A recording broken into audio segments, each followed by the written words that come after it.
Reescrever a própria história e escrever o presente no bem. A autocura espiritual. Espíritos Anônimos. Médium, Luiz Guilherme Marques. Confessai vossas culpas uns aos outros e orai uns pelos outros, para que sareis. A prece do justo pode muito em seus efeitos. Tiago. O amor cobre a multidão dos pecados. Jesus Cristo. Isso também passa. Mãe Santíssima. Sede perfeitos, como vosso Pai, que está nos céus, é perfeito. Jesus Cristo. A evolução espiritual consiste em reescrever a própria história e escrever o presente no bem, conseguindo a autocura espiritual, desfazendo, pelas realizações no bem em favor dos outros e pela mentalização em seu próprio favor, o mal que implantou em si mesmo.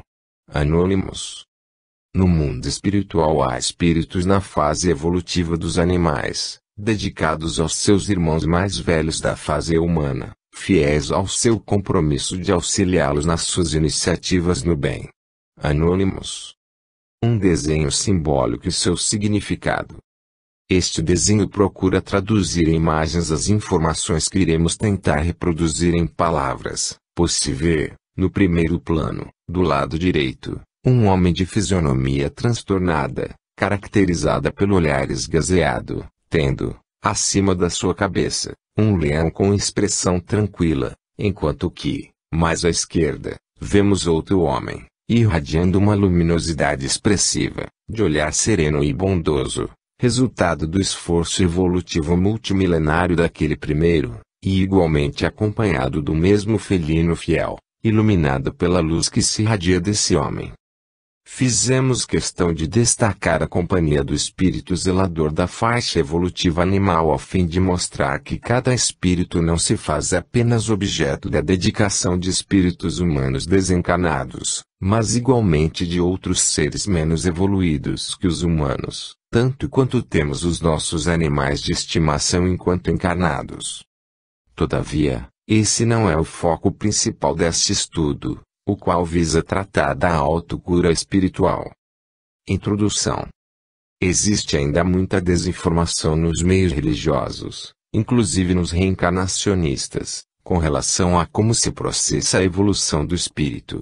A maioria das pessoas ainda pensa de forma apenas um pouco melhor do que pensava há muitos séculos atrás, porque, na verdade, mantém uma intenção secreta de trapacear a divindade através de uma aparência contrita e farisaica, como se alguém pudesse enganar a própria consciência, que não registra fatos, mas sim intenções, uma vez que os fatos somente têm importância para os historiadores terrenos, que os registram e pensam que são importantes, mas, para Deus, atento à evolução dos seus filhos e filhas, o que importa é o quanto assimilaram da luz que deles se irradia e incorporaram a própria essência espiritual.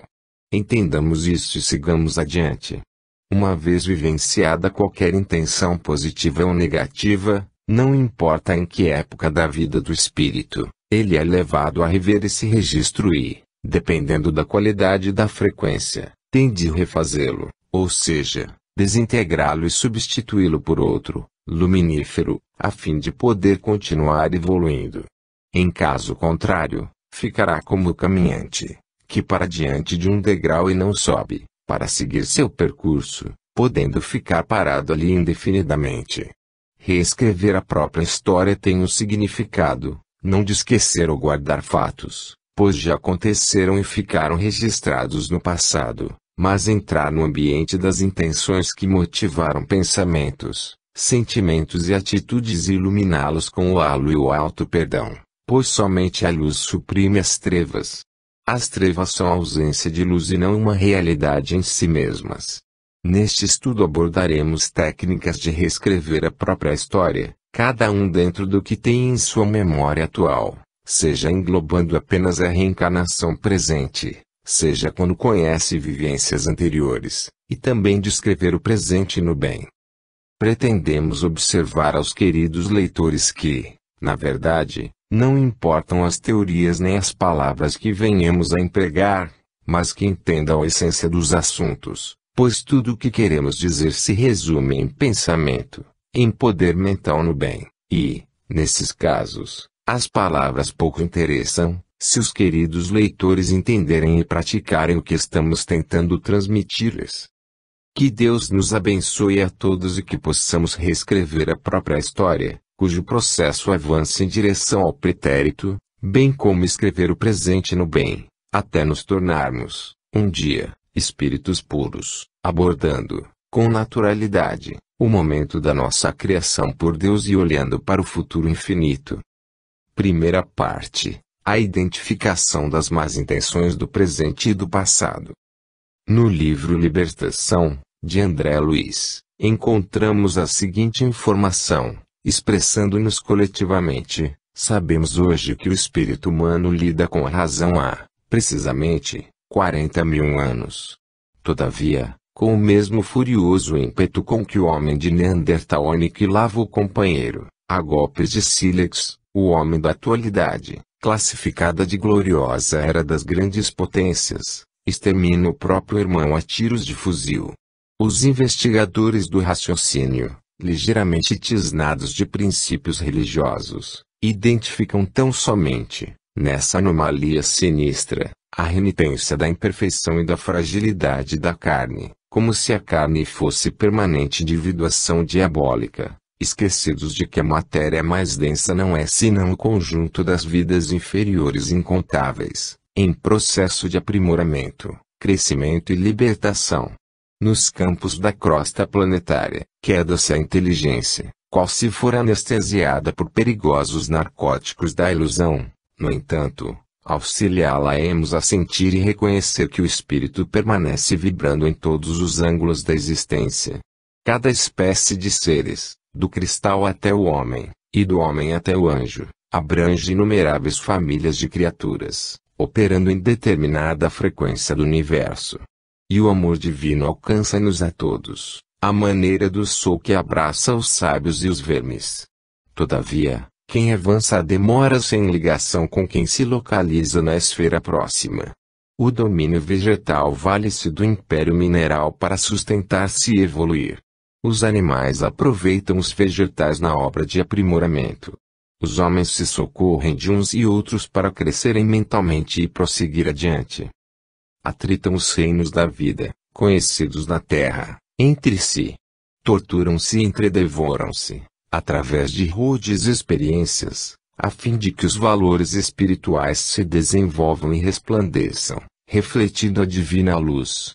Reflitamos sobre o que lemos acima, com calma e sem pressa, degustando cada trecho como quem procura mastigar bem um alimento precioso, antes de engoli-lo. São informações de grande valor, que se encontram apenas em pouquíssimos outros autores.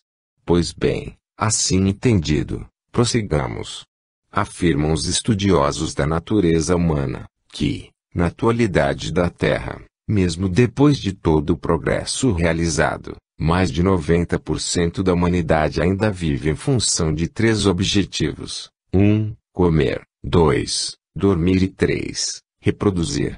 A primeira dessas necessidades é a mais aguda, alucinando os seres humanos, tanto quanto acontece com os animais. A segunda vem na sequência das prioridades, pois, sem o sono, ocorre o esgotamento das energias. E a terceira também domina a psique da imensa maioria da humanidade, quase que no mesmo nível dos animais. Sejamos realistas, detectando nossas intenções mais secretas, acima de fatos, atitudes, conveniências, nível intelectual, status social, etc. etc. Quanta gente procura posições de proeminência, desgasta-se na luta pelo poder e pelo dinheiro, com todo o verniz de civilização, para, no final das contas, satisfazer apenas essas 3 necessidades, todas elas físicas, materiais, pouco acima dos irracionais.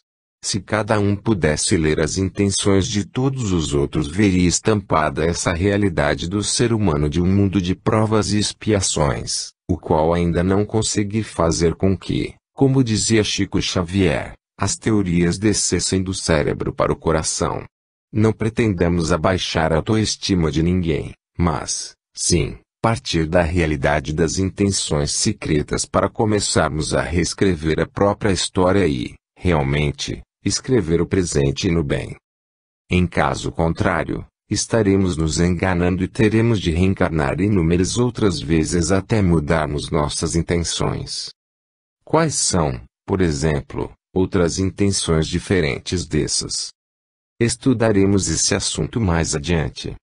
Capítulo 1 – As revelações espirituais. A crosta que dificulta a autoanálise. O autoconhecimento é tão dura e espessa que a maioria dos seres humanos reencarna e desencarna e não chega a conhecer sua própria essência, cujo processo podemos comparar ao ato de descascar uma cebola, até chegarmos ao seu cerne. Quantas películas impedem o contato direto do cerne com o ar ambiente? Parece que a comparação é suficiente para entendermos como o autoconhecimento, de que falava Sócrates, não é tão fácil de alcançar-se. Somente os espíritos dotados de humildade, desapego e simplicidade em grau relativamente desenvolvido alcançam esse desiderato, pois estão maduros para compreender o que são e o que devem procurar ser, no caminho infinito da evolução. Essa conquista não depende do nível intelectual aparente, pois muitos iletrados são espíritos muito antigos, enquanto que muitos doutores são espíritos iniciantes na caminhada evolutiva. Assim, o que é necessário é que se trate de um espírito maduro para essa viagem para dentro. Sem ajuda espiritual ninguém consegue essa revelação, mesmo que a ajuda seja invisível, imperceptível. Pois os orientadores espirituais estão atentos para qualquer sinal de luz que parta do íntimo dos seus pupilos e aproveitam a oportunidade para induzir ao crescimento da chama interna. Quando o discípulo está pronto, o mestre aparece, dizem os sábios orientais, ou seja, eles atuam em favor dos seus pupilos na hora certa. Sem um orientador espiritual, encarnado ou desencarnado, ninguém evolui espiritualmente. Por isso, Ivone do Amaral Pereira dizia que é importante cada um identificar-se com seu guia espiritual. 1. As revelações através de terceiros. Quem já leu o diálogo de Nicodemos com Jesus costuma achar que a mais importante informação que o Divino Mestre lhe repassou foi acerca da realidade das reencarnações, mas, na verdade, o que ele pode aprender de mais importante para a própria evolução espiritual foi enxergar suas próprias intenções de espírito voltado exclusivamente para a materialidade, tal quais seus contemporâneos, que ele tanto desprezava por terem, na sua esmagadora maioria, lido menos livros e gasto menos horas nos exercícios cerebrais de pouca valia para espiritualização. Esse espelho, colocado diante dos olhos mentais de Nicodemos, é que o fez enxergar a si próprio, sua essência, em profundidade, e, tanto deu resultado, que João, o evangelista, relata um episódio que aponta um homem novo, o qual, contrapondo-se ao arbítrio dos seus pares, que queriam punir Jesus sem nenhuma culpa comprovada, invocou a lei judaica, que impedia que alguém fosse condenado sem direito de defesa. O que fez com que dissolvesse a assembleia e cada um foi para sua casa. Havia despertado mais uma consciência, extraída da pedra bruta da materialidade. Esse é um exemplo de revelação através de terceiros, se bem que toda revelação dessa natureza é sempre intermediada por algum espírito benévolo, encarnado ou desencarnado, pois a individualidade espiritual, pelo simples fato de estar enclausurada num corpo de carne, fica como que embriagada, como dizia Sócrates, perdendo mais de 90% da sua lucidez espiritual. Mas o mérito do despertamento está justamente no esforço em vencer as limitações da matéria bruta. O espírito que, mesmo reencarnado, é consciente da sua própria essência espiritual e atua de acordo com esse entendimento, no bem, é um vencedor e recebe a palma da vitória, consistente na paz interior. 2. As revelações através do próprio espírito. Buda despertou depois de muitos anos de procura, ou seja, foi-lhe revelado o que vinha procurando, sua própria essência espiritual, de onde decorreram as conclusões subsequentes, conhecidas dos adeptos do budismo. O autoconhecimento é o primeiro passo da evolução espiritual, pois, enquanto o espírito, falamos dos que ainda não fizeram a grande travessa da compreensão espiritual, não se identifica como um ser que vive em função de comer, dormir e reproduzir e, a partir dessa compreensão, passa a investir na própria espiritualização, valorizando sua essência e luz e a das demais criaturas de Deus. Não mais desrespeitará qualquer ser da natureza, não mentirá, não utilizará os outros seres como escada para sua ambição, etc. etc. Se cada um for analisar, com absoluta sinceridade, conseguirá ver claramente que, somente trabalha em troca da possibilidade da satisfação daquelas três necessidades, muitas vezes faz o bem de forma interesseira, pede a Deus benefícios pessoais, que nem sempre merece, acredita-se superior aos maus, porém regozija-se com a desgraça alheia, etc. etc. 40.000 anos de racionalidade representam muito pouco tempo na vida de um espírito, sabendo-se que Jesus já era um espírito puro quando formou a Terra e a Lua há muitos bilhões de anos atrás. Relativizemos a noção de tempo, pois ainda contamos os dias e os anos como se fossem uma realidade absoluta no decurso da evolução de um espírito. 10 milênios são um piscar de olhos diante da eternidade. Todavia, trabalhamos no bem em função dos minutos, pois, melhor interpretando a parábola dos trabalhadores da última hora, veremos que o Senhor nos contratou por um dia apenas, pois não sabemos como será o dia seguinte, ou seja, em linguagem simbólica, se seremos contratados ou não, e como será o contrato. Não pretendamos assustar ninguém com palavras aterradoras, mas sim mostrar como é necessário sermos honestos conosco próprios, a fim de darmos o primeiro passo, ao invés de ingênua, ou melhor, maliciosamente, acharmos que já damos 1000 passos na caminhada evolutiva. Segunda parte, a confissão. Uma vez realizada a constatação da própria incipiência espiritual, deve-se partir para o passo seguinte, aconselhado pelo apóstolo Tiago: confessai vossas culpas, intenções más, uns aos outros, para que sareis. Transcrevemos abaixo o trecho do livro Confissão e Prece, de Maria Clara, divulgado na internet em luisguilhermemarques.com.br e na Biblioteca Virtual Espírita. 1. Confissão. Temos de considerar, em primeiro lugar, que o Evangelho não se destina ao conhecimento de um número restrito de iniciados, mas Jesus o trouxe para servir de referência para todos os habitantes da Terra, pois, na qualidade de divino governador planetário, compete-lhe conduzir todos os seus pupilos. Assim, a orientação de Tiago pode ser adotada por toda a humanidade e não apenas pelos cristãos. Dessa maneira, quando fala em confissão, sua palavra deve ultrapassar os estreitos limites de um povo, uma corrente religiosa e abarcar a humanidade terrestre, incluindo os seus espíritos superiores, os medianos e os primitivos. Conclui-se, portanto, que quem assume o papel corajoso de confessar suas culpas não deverá, obrigatoriamente, verificar se os ouvintes são bons ou maus e se fará o bom ou mau uso das informações que estarão recebendo. Alguém pode contrapor a esta fala o argumento de que há pessoas de má índole, que irão desmoralizar o homem ou a mulher de boa fé e boa vontade que confessarem suas culpas. No entanto, vejamos que Santo Agostinho, Gandhi, Ivone do Amaral Pereira e Emmanuel não procuraram escolher as pessoas que tomariam conhecimento das suas confissões, cumpriram seu dever consciencial e ficaram livres de parte do peso que os torturava e lhes tirava a paz. Realizaram uma catarse e iniciaram o processo de recomposição da própria serenidade, que se completaria com a posterior ação intensiva no bem, a fim de beneficiarem os eventuais prejudicados ou, em caso de impossibilidade, outras pessoas que necessitariam de sua ajuda. Afinal, o amor cobre a multidão dos pecados.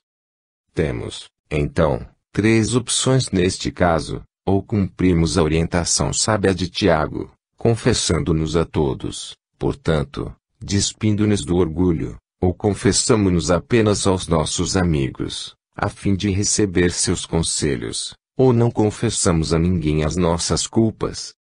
A pior das alternativas é a última, pois mantém intacto nosso orgulho e não realizamos a catarse. A segunda visa mais um benefício pessoal do que representa uma iniciativa idealista. A primeira retrata a mentalidade cristã, no seu sentido mais amplo e universalista. As personalidades que mencionamos acima são universalistas, espíritos superiores. Realmente sua conduta representa exemplos a serem seguidos. Alguém perguntará, neste mundo de hoje, competitivo do jeito que é, se alguém confessar suas culpas não conseguirá emprego, ficará desmoralizado perante a sociedade e nenhum benefício surtirá sua iniciativa idealista. Realmente, os paradigmas que vigoram são mais ou menos os mesmos de 2 milênios atrás, tanto que Joana de Ângeles afirmou que, nesse período, a humanidade moralmente evoluiu muito pouco. As pessoas procuram mais parecer boas e honestas do que serem realmente tais. Pode-se perceber que a maioria, sem nenhum peso na consciência, só nega atributos, comete uma série de deslizes morais e procura apresentar-se como homens e mulheres de bem, sem, na verdade, o serem. Quem confessará suas culpas aos outros sem a garantia de que não serão divulgadas? Esse número é muito pequeno, na certa. Todavia, apesar de tentarmos esconder nossas falhas morais, nossos adversários as reconhecem facilmente. Por isso, Chico Xavier afirmava, quando uma pessoa não gosta da gente, essa pessoa tem sempre razão. No mundo de regeneração, às cujas portas se encontra a humanidade terrena, prevalecerá o ser em lugar do parecer. Assim, cada um, confessando suas culpas, será reconhecido pelo que realmente é e não pela máscara que afivelha o rosto, mostrando uma personalidade cheia de virtudes inexistentes. Quem tiver a coragem de confessar suas culpas ao maior número de pessoas estará se adiantando na escala evolutiva, contanto que não se restrinja a isso, mas inicie seu trabalho de realização no bem, para, em lugar do mal que fez, colocar o bem, que irá proporcionar às pessoas. Coragem é o que se exige para tanto, bem como humildade verdadeira, desapego, simplicidade e verdadeira fé em Deus e na sua justiça, a qual contempla o amor e a caridade, formando um tripé de valores. Conforme o nível evolutivo de cada um conseguirá cumprir seu dever de confessar suas culpas, atentemos para isso. 1.1 As culpas. Quando Jesus afirmou que a lei e os profetas poderiam ser resumidos no amor a Deus sobre todas as coisas e ao próximo como a si mesmo, estava querendo dizer que quem agisse de forma contrária incidiria em culpa. As culpas, portanto, são os pensamentos, sentimentos e ações que contrariem essa regra divina. É impossível relacionar todas as situações em que alguém contraria a lei de amor, devendo cada qual analisar a si próprio para verificar como está a sua posição frente à própria consciência. Os espíritos superiores que orientaram o trabalho de Allan Kardec na codificação informaram-lhe que a lei de Deus está escrita na consciência de cada um. Assim, todos têm condições de saber se estão pensando, sentindo e agindo conforme a lei divina, basta autoanalisar-se com sinceridade e honestidade moral. Todavia, é necessário que se leve em conta igualmente o nível evolutivo de cada um para a avaliação da culpa. Aquele a quem muito é dado, muito é pedido. Quem já alcançou um nível mais elevado de compreensão deve amar mais, enquanto que aqueles que ensaiam os primeiros passos na escalada evolutiva, naturalmente, serão considerados meras crianças espirituais, vivendo sob a tutela mais ou menos direta dos mais evoluídos, sendo, portanto, restrita sua área de atuação. Para efeito deste estudo é importante que cada prezado leitor e cada prezada leitora compreenda bem em que nível evolutivo se encontra, ou seja, o quanto de amor já introjetou, se já consegue amar mais intensa e amplamente, suas faltas serão consideradas mais graves do que se fossem menos evoluídos. Essa situação não deve ser encarada, todavia, como penosa, sacrificial, desagradável, mas o contrário, pois feliz de quem pode dar, porquanto é muito melhor do que estender a mão em pedido de socorro. Cumpram seus deveres para não incidirem em culpa, mas façam isso alegremente, pois, como dizia Montaigne, a maior glória do ser humano é servir as pessoas, ao maior número possível de pessoas. O filósofo renascentista, com essa ideologia, estava apenas repetindo o que Jesus tinha ensinado pela palavra e pelo exemplo.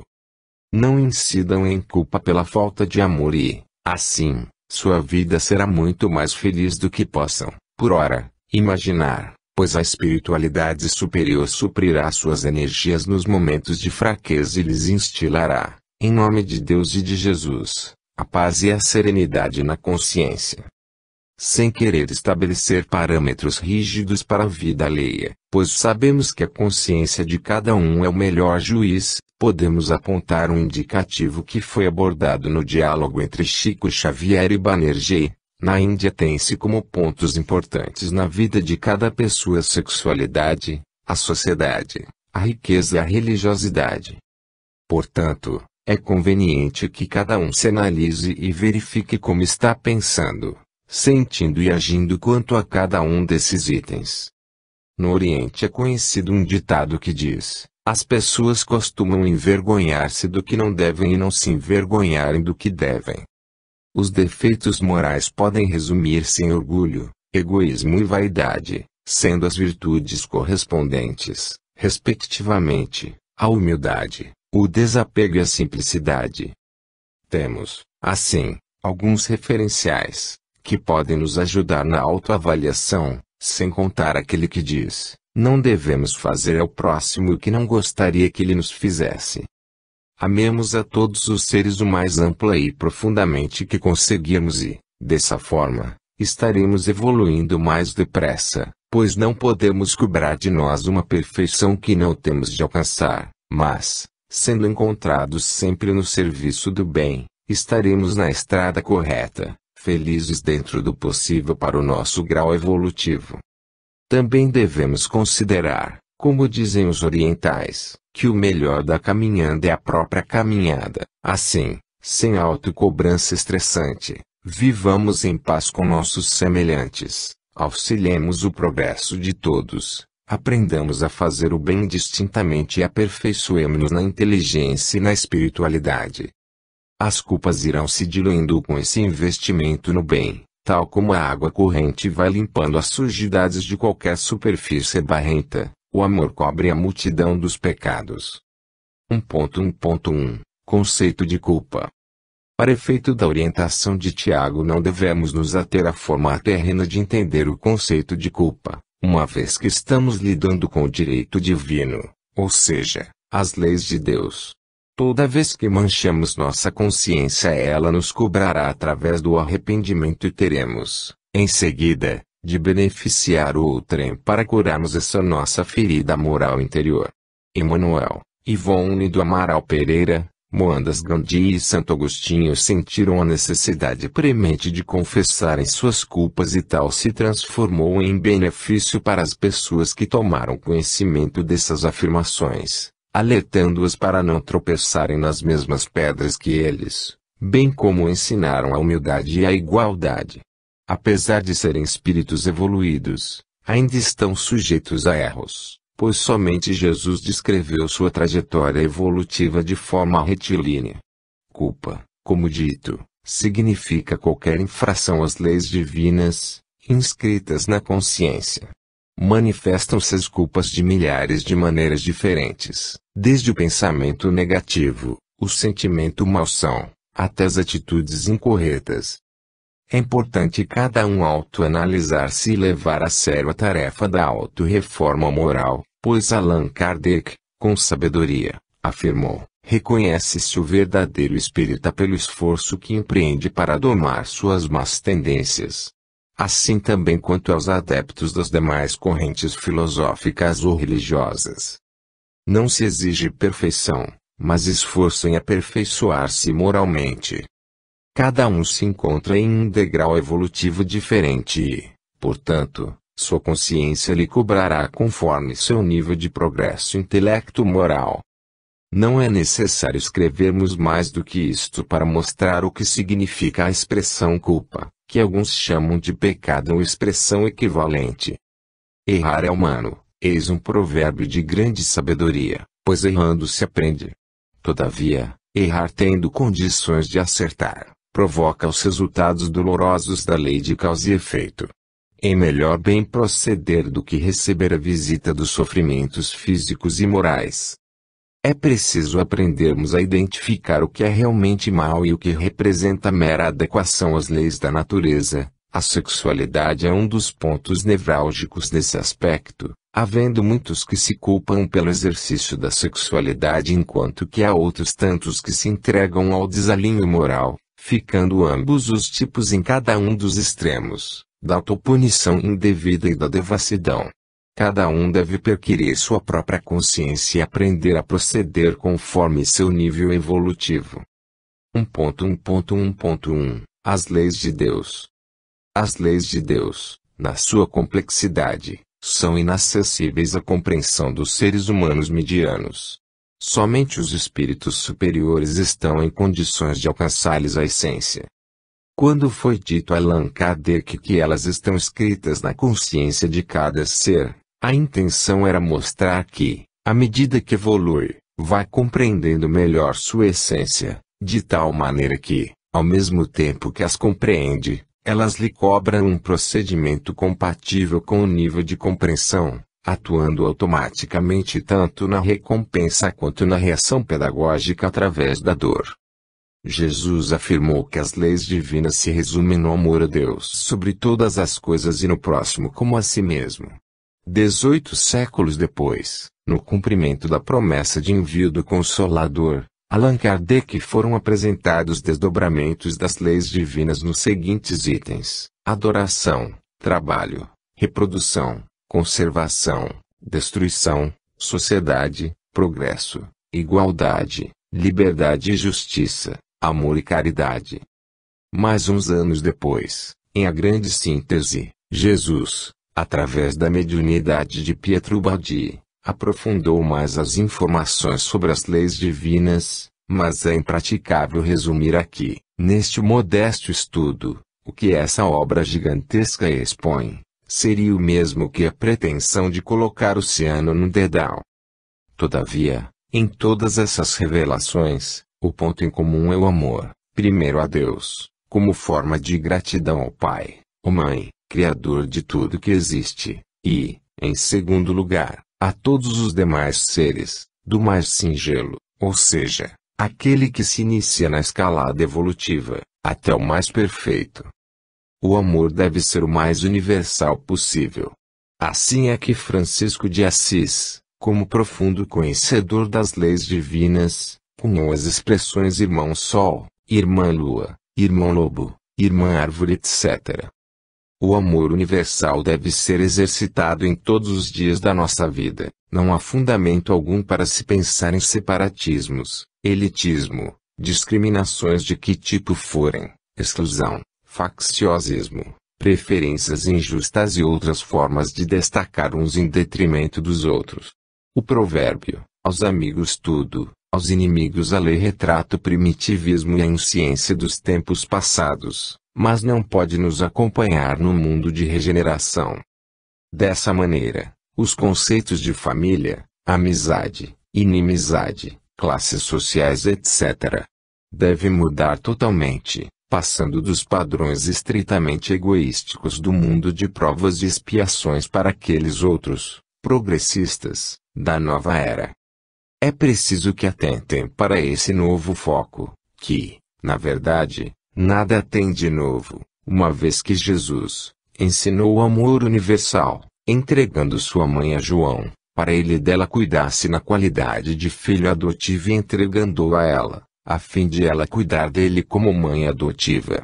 Esse é apenas um dos múltiplos exemplos, sendo outro, escolhido aleatoriamente, o fato de Jesus afirmar: Minha mãe e meus irmãos são aqueles que seguem os meus ensinamentos. Na verdade, quis apenas concitar todos a lhe seguirem as lições. Trata-se de uma linguagem figurada.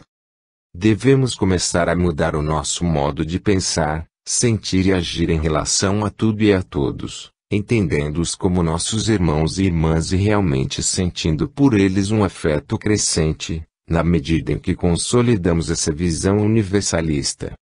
Assim pensam, sentem e agem os espíritos superiores, os quais acolhem com olhos bons todos os seres, sejam eles classificados, segundo a tábua de valores materialistas, como bons ou maus, evoluídos ou primitivos e assim por diante. Esforcemo-nos por mudar nossos paradigmas internos, deixando para trás o primitivismo dos modelos do passado e enxerguemos em tudo verdadeiras manifestações de Deus, uma vez que suas criaturas são suas idealizações mentais. Não há por que odiar ou desprezar o que quer que seja ou a quem quer que seja. As leis de Deus, como disse Jesus, podem ser resumidas, para o nosso nível de compreensão, no amor universal. Todavia, deve ser o mais universal possível, o mais amplo que conseguirmos, irrestrito, incondicional e benévolo. Quando ele aconselhou, que teus olhos sejam bons estava, de outra maneira, indicando o caminho do amor universal. Portanto, que nossos olhos sejam bons para que todo o nosso corpo tenha luz, ou seja, evoluamos intelectual e moralmente rumo à perfeição relativa. Saibamos que até a inteligência somente ultrapassa determinados limites se o coração está cheio de amor, pois Deus não dá pérolas aos porcos, ou seja, não permite que seus filhos que amam pouco tenham acesso às grandes facetas da verdade, pois fariam mau uso delas. 1.1.1.2 A consciência de cada um.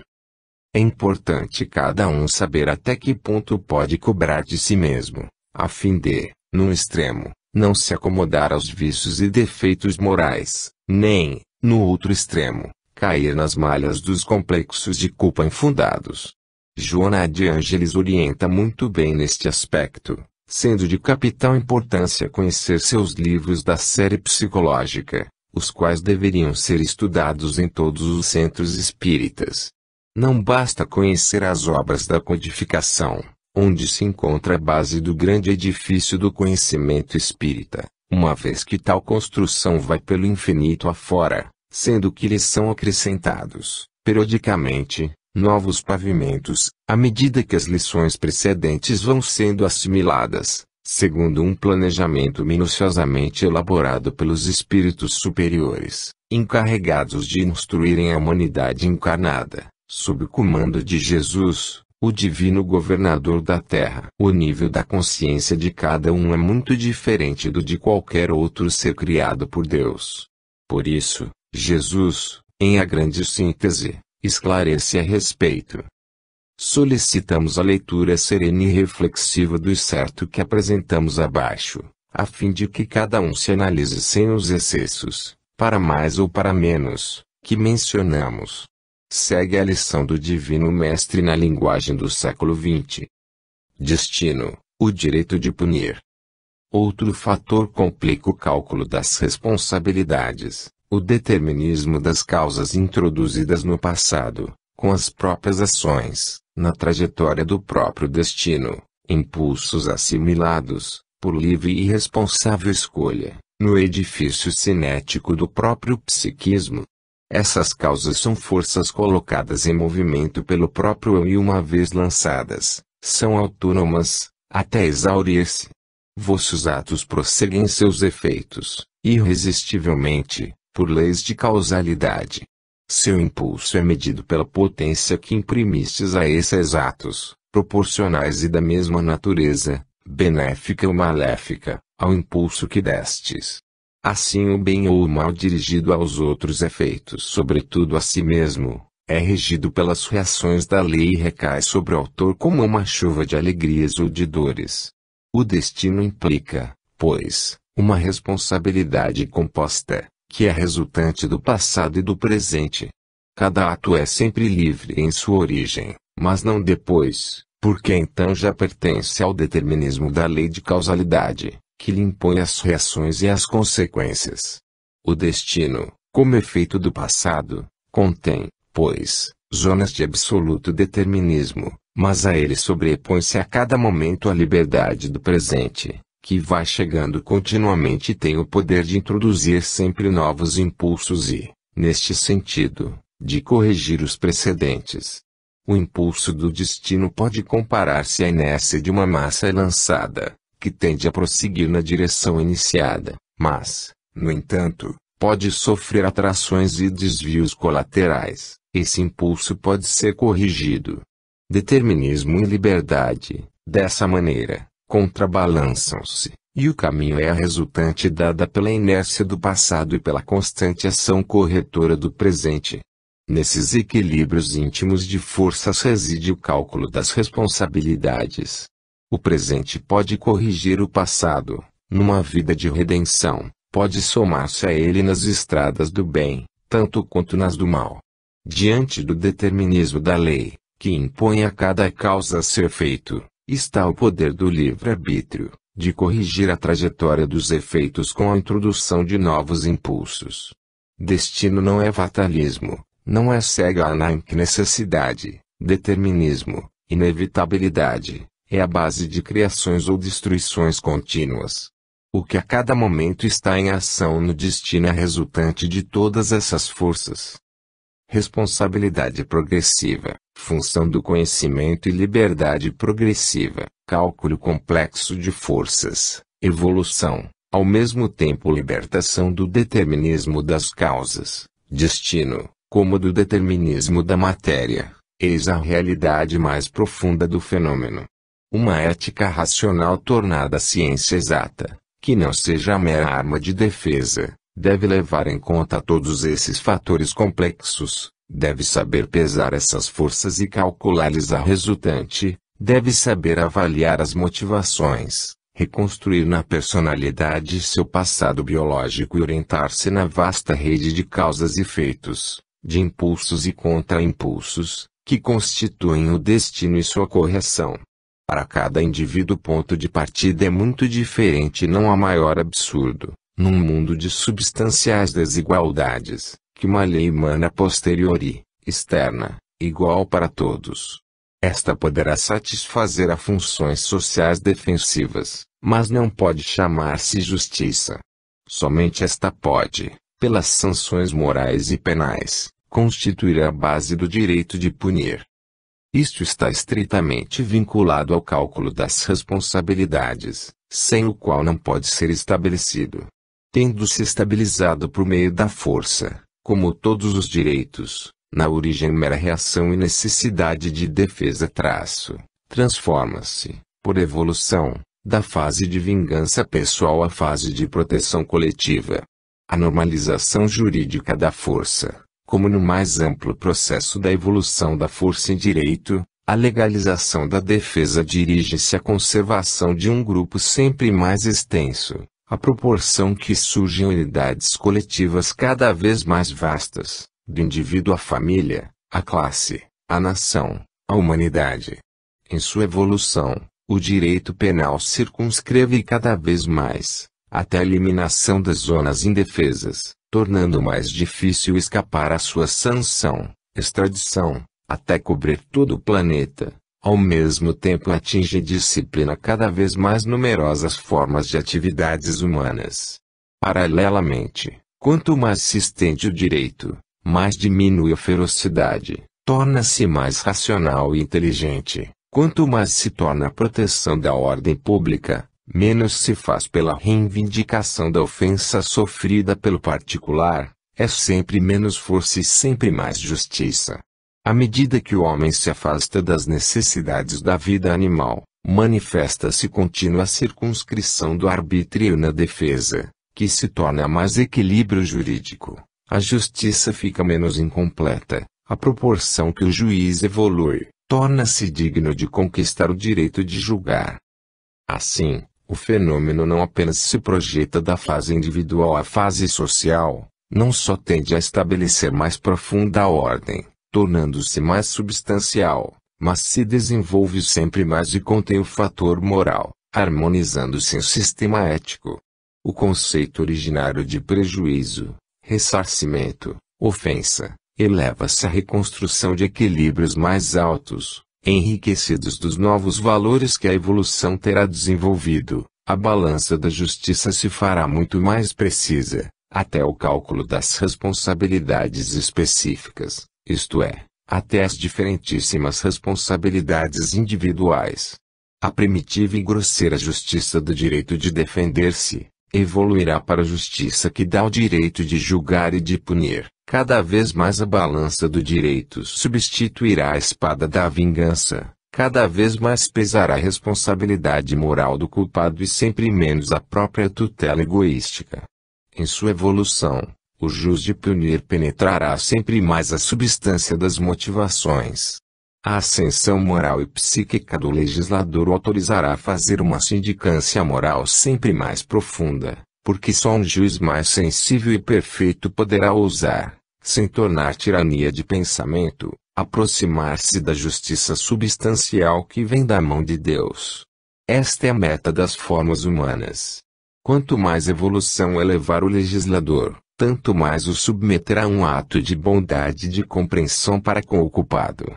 A função social da defesa se enriquecerá mais de funções preventivas e educativas, porque o dever dos dirigentes é ajudar o homem evoluído a subir. Assim as duas ferocidades, da culpa e do castigo, abrandam-se, aproximam-se os extremos, harmoniza-se o seu choque.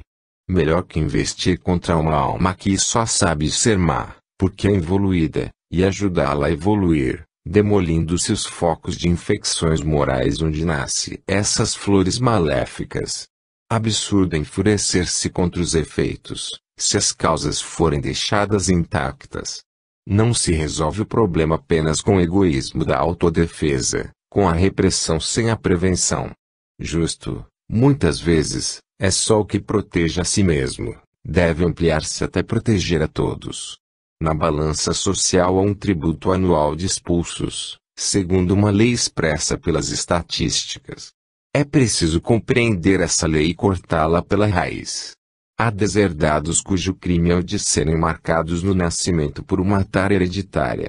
Outros são falidos na luta pela vida, com a mesma psicologia e valor moral dos vencedores. Indispensável saber ler e trabalhar na alma, saber fazer o cálculo das responsabilidades, ultrapassar a desastrosa psicologia materialista da antropologia criminal. Delinquência fenômeno de involução. É necessário alimentar todos os fatores de evolução, demolir os opostos, se quiserdes que o decurso da doença melhore e a sociedade possa arriar o fardo. O trabalho deve ser de penetração de espírito, de educar, corrigir, ajudar e, sobretudo, pretende-se guiar e punir em nome de uma justiça divina, de recordar a máxima evangélica: quem esteja sem pecado, lance a primeira pedra. 1.2 A iniciativa de confessar suas culpas. Os espíritos superiores têm olhos para enxergar sua fragilidade e não se envergonham de reconhecê-las. Vejamos a prece de Allan Kardec ao tomar conhecimento da sua tarefa na codificação da doutrina dos espíritos: Senhor, pois que te dignaste lançar os olhos sobre mim para cumprimento dos teus desígnios, faça-se a tua vontade. Está nas tuas mãos a minha vida, dispõe do teu servo. Reconheço a minha fraqueza diante de tão grande tarefa, a minha boa vontade não desfalecerá, as forças, porém, talvez me traiam. Supre a minha deficiência, dá-me as forças físicas e morais que me forem necessárias. Ampara-me nos momentos difíceis e, com teu auxílio e dos teus celestes mensageiros, tudo envidarei para corresponder aos teus desígnios. Não se trata de humildade de vitrine, mas sim da noção exata proporcionada por uma consciência exercitada na autoanálise, o que faz a um homem ou uma mulher se verem tal qual são, com as virtudes consolidadas e as fraquezas ainda por serem suplantadas. Aqueles que não consolidaram o hábito do exame permanente de consciência não sabem quem realmente são e, assim, tendem a se julgar moralmente mais sólidos do que realmente são, e, de uma hora para outra, podem falir e, então, ver o quanto ainda frágeis. Principalmente quando passamos para o mundo espiritual é que vemos quem realmente somos, pois aí se patenteia toda a nossa realidade interior. Irmão Jacob, por exemplo, mesmo tendo muito realizado no setor da caridade, verificou que não irradiava nenhuma luz. Quando, certa vez, perguntado se era humilde ou sem vergonha, Chico Xavier respondeu, sem vergonha, porque sabia o quanto lhe era sacrificial a luta pela aquisição da humildade e que teria muito que trabalhar o próprio íntimo para não se sentir melindrado com as ofensas reais ou imaginárias que lhe ocorriam e com os próprios acontecimentos aparentemente desagradáveis do dia a dia. Confessar suas culpas é característica dos espíritos evoluídos, pois, quanto mais se aprofundam na autoanálise, tomando conhecimento, inclusive, de suas encarnações anteriores, veem, com maior clareza, que precisam fazer muito para se purificarem. É o que, por exemplo, retrata Jesus Gonçalves no seu poema intitulado Cego de Jericó. Sim. Somos cegos de espírito. Vivemos nas sombras dos caminhos da vida, como mendigos de ilusões quiméricas, como mendigos de uma felicidade que não sabemos encontrar, porque não sabemos defini-la. Muitas vezes, nas encruzilhadas dos caminhos tortuosos, nos sentimos vencidos pelo cansaço, acabrunhados pelas desilusões, esmagados pelas dolorosas decepções.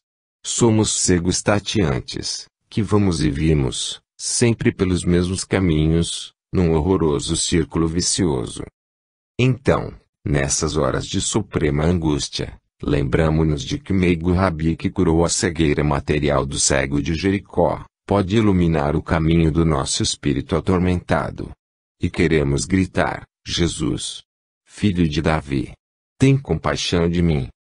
Mas, quando pensamos em nos valer do divino médico, eis que uma multidão de vozes nos manda calar. Vozes sinistras, que reboam dentro de nós mesmos, com o imperativo de uma força dominante.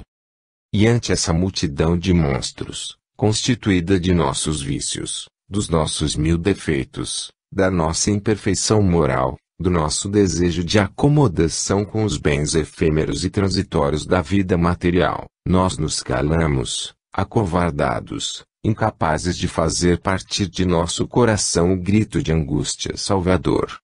Sabemos que o Mestre pode nos curar.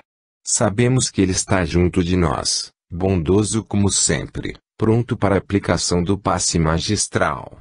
Mas sabemos, ou fingimos não saber, que é necessária a energia moral do cego de Jericó. Assim, pois, se não quisermos permanecer no vai e vem das curvas tortuosas, tapemos os ouvidos ao sinistro clamor da multidão nefanda e procuremos o celestial enviado, que habita conosco. Procuremos aquele que é o caminho, a verdade e a vida, aquele que pode curar o corpo e o espírito e, tapando os ouvidos às seduções deste mundo, aos preconceitos e acomodações, aos interesses mesquinhos, gritemos cada um de nós, com a força de nossa angústia, do nosso desespero, do nosso desejo de luz. Jesus, meu Senhor, põe sobre mim tuas divinas mãos e aclara o meu caminho, como fizeste ao cego de Jericó. 1.3 A caridade de ouvir. Chico Xavier se sentia incomodado ao ouvir as anedotas picantes de um seu conhecido, até que Emmanuel aconselhou-o a exercer a caridade de deixá-lo falar o que quisesse, sem julgamentos, pois essa é uma das formas de caridade. Aprender a ouvir o que os outros queiram dizer representa um passo adiante na senda evolutiva, pois estaremos respeitando a liberdade alheia tanto quanto queremos que os outros respeitem a nossa. Não é propriamente cristã a simples disponibilidade para ouvir a confissão alheia, se ocorre em postura de falsa superioridade como a maioria dos antigos confessores, mas sim em ouvir em atitude interior e exterior de igualdade diante de quem confessa. Aí está o diferencial, ouvir sem diminuir a dignidade daquele que se penitencia, porque é certo que nossa vez de confessarmos também chegará, mais cedo ou mais tarde. Por isso, com a mesma medida com que medirdes, vos medirão também a vós, ou seja, se ouvirmos com simpatia, informalmente e com naturalidade as confissões alheias, teremos igualmente condições de expormos nossas faltas naturalmente, sem receios infundados e com a certeza de que pelo menos uma pessoa nos ouvirá com olhos bons. Quando ouvimos as confissões alheias é muito comum sentirmos uma pitadinha de satisfação maldosa ou maliciosa. É como se aquelas pessoas reconhecessem que lhes somos superiores, o que, na verdade, pode ser exatamente o contrário. Chico Xavier ouvia reclamações, lamentações, ofensas, pedidos inviáveis, falas prolixas e todo tipo de inconveniências com o mesmo espírito de respeito à dignidade alheia e consideração pelas necessidades que caracterizam cada um. Não se tratava de humildade de vitrine, mas ele aproveitava aquelas oportunidades para beneficiar os consulentes, muitas vezes, com passes espirituais, mentalizações benéficas, desobsessão e outras formas de ajudá-los. Assim também devemos proceder, dentro das nossas possibilidades. 1.3.1 Eu a ninguém julgo. Quando Jesus aconselhou, não julgueis, estava querendo ensinar a humanidade a não interferir na individualidade alheia, uma vez que, quando analisamos negativamente qualquer item da personalidade dos outros, enviamos na sua direção raios mentais que os atingem, caso estejam vibrando em faixa negativa, ou, no mínimo, se estão sintonizados em faixa superior, correm o risco de turbulências, por menores que sejam. Devemos nos lembrar também de que, em qualquer dos dois casos, os primeiros a ser atingidos, com essas emissões negativas, somos nós mesmos, porque as ondas eletromagnéticas deletérias atingem o nosso próprio cérebro e o sistema nervoso, e, daí, os demais órgãos do nosso corpo físico. Ao afirmar, eu a ninguém julgo, Jesus estava informando que, de forma alguma, interfere na liberdade dos seus irmãos e irmãs, todos filhos do mesmo Pai. Assim também procedem os espíritos superiores, não acontecendo o mesmo com os medianos e os primitivos, os quais, a todo momento, através do pensamento, do sentimento e das ações, procuram exercer alguma forma de dominação sobre os demais seres. Devemos nos descondicionar dos reflexos automatizados, que, na verdade, nos mantêm atrelados aos impulsos primitivistas de julgar tudo e todos a todo momento, prejudicando-os e também danificando nosso próprio organismo, além de ocasionar em nós e nos desavisados em geral desequilíbrios psicológicos ou psíquicos mais ou menos graves. Esse exercício deve ser diário, a partir da conscientização de que tratamos neste estudo. Representa a medida de profilaxia sanitária, independente de qualquer credo religioso ou crença filosófica, porque é matéria pertinente à própria ciência, considerada no seu sentido mais elevado. Façamos dessa forma, e, com o tempo, teremos mais saúde e felicidade, além de proporcioná-las aos nossos semelhantes. É evidente que não conseguiremos mudar nossa realidade como num passe de mágica, mas só um desejo sincero já provoca o início da transformação do quimismo cerebral, o que, a longo prazo, fez de caluniadores, rigoristas, difamadores, maldosos e maliciosos verdadeiros abençoadores da vida alheia. 1.3.2 Vai e não peques mais. Ao invés de tecermos comentários sobre este tema, de capital importância para a autorreforma moral, iremos apenas transcrever a introdução de um outro livro, ditado por um membro da nossa equipe espiritual. Introdução à expressão, vai e não peques mais costuma ser interpretada como uma determinação do sublime governador da terra aos seres humanos, os quais, todavia, na verdade, são espíritos imperfeitos. Fica parecendo para os ortodoxos que os habitantes deste planeta, a partir dessa fala, nunca mais poderiam cometer nenhum equívoco moral. Todavia, pelo fato mesmo de serem imperfeitos, cometem erros, tanto quanto acertam durante sua trajetória evolutiva a partir do momento em que adquiriram a razão. Somente Jesus, dentre todos os espíritos ligados à Terra, nunca errou. Como espírito que seguiu esse rumo diferenciado,